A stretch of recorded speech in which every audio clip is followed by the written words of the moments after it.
Any person who has ever been through this experience which feels 20 times better straight off. See, I've done knitting. Knitting? Knitting, it's terrible. Your knitting song helped me through a very difficult...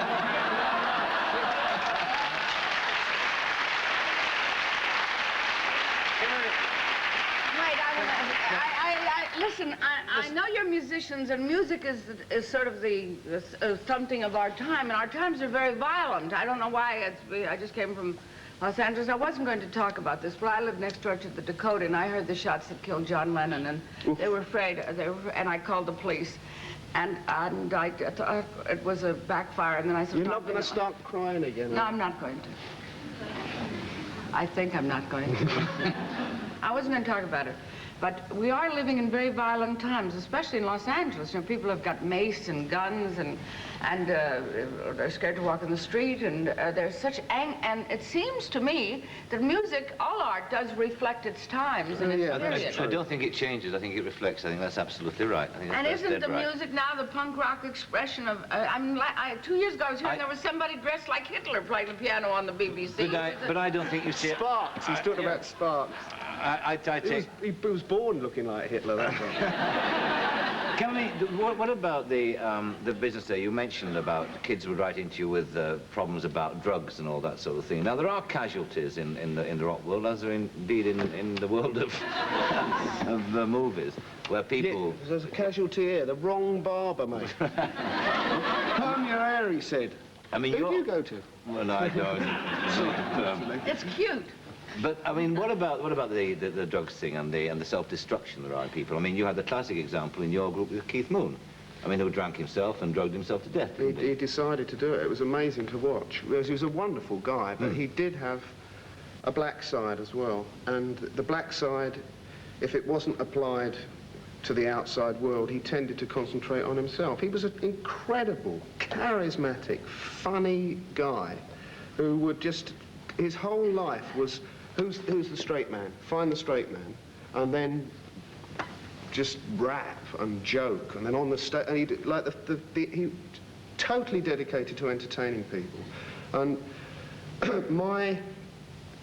I think the expression I found, which I think summed him up the best, is that if he thought it would get a laugh or make people happy, he would pour petrol over himself and set light to himself. He was that much of a showman, and I think in the end, funnily enough, at the point at which he died, he was at his most poised and contented. And I think there's something about being in the public eye and wanting people to love you all the time and wanting people to respond to you and to respond to the things that you do and say and think. That when you lose that and you suddenly wake up one day and you think, hold on a minute, I don't care anymore whether people laugh at me, or I don't care whether they clap. I think that's what happened to Keith, and I think then he just let go. And he'd had serious drug overdoses before, but he'd never died. And the drugs that killed him had... I don't know, it's like, you know, he died peacefully in his sleep. That's the feeling I get, seriously.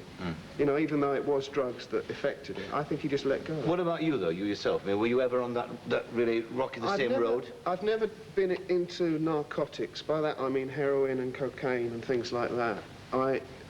The rock business is full of it, and sometimes it's a temptation when you're feeling really bad or really tired to accept something that somebody offers you because you think it might get you through the night. But my drug experiences were really at art school. I went to art school, was there at 16 years old. I was only there for 3 years because I was playing guitar with the band there, and the guy that was the head of the graphics course that I was in said to me one day, he said, you play guitar in a group, don't you? I said, yeah. He said, how much do you earn?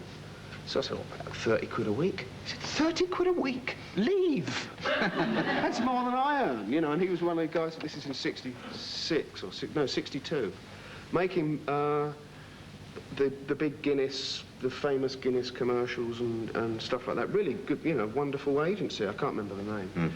And What was the question again? No, I was asking you about your own experiences with drugs. Yeah, and I went into it quite naturally there. Pot smoking at art school, in that kind of culture, was quite a common thing. And it was also common in the area in which I lived. There were some big pushers operating in the area where I grew up, and it was just there. But in '67, I decided to stop, and I stopped doing anything.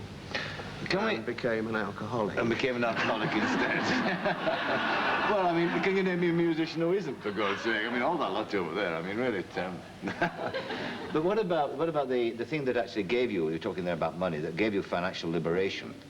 Because you weren't, in spite of all the speculation, you weren't a rich group at all until you did Tommy. I think I'll be right in saying that. That's true, yeah. That was the one that really cracked it for you. What gave you the idea of writing the first time?